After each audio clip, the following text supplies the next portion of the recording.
এবার সিন্ডিকেটের শিকার হলেন তরুণ ফুটবলার ফাহমিদুল। খেলতে চাইলেও তাকে দল থেকে বাদ দিলেন কোচ।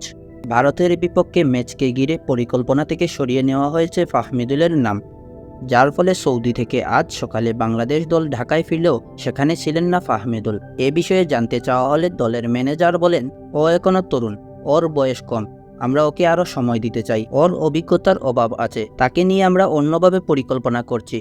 ফাহমিদুলকে আমরা যুবদলের বিবেচনায় রাখছি, এটা কোচের সিদ্ধান্ত, কোচ ওকে দল থেকে বাদ দিয়েছে। প্রস্তুতি ম্যাচে দুর্দান্ত খেলেছেন ফাহমিদুল, করেছেন হ্যাটট্রিক, তারপরও তিনি কোচের মন জয় করতে পারেননি। তরুণ এই ফুটবলারের ফিরে যাওয়া নিয়ে দেশের ফুটবল সমর্থকরা পাচ্ছেন ষড়যন্ত্রের গন্ধ। সামাজিক যোগাযোগ মাধ্যমে দেশীয় ফুটবল গ্রুপগুলিতে এ নিয়ে চলছে বিস্তর আলোচনা।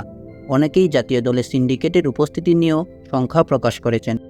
ফাহমিদুলের দল থেকে বাদ পড়ার বিষয়টিকে আপনারা কিভাবে দেখছেন তা অবশ্যই কমেন্টে জানিয়ে দিবেন।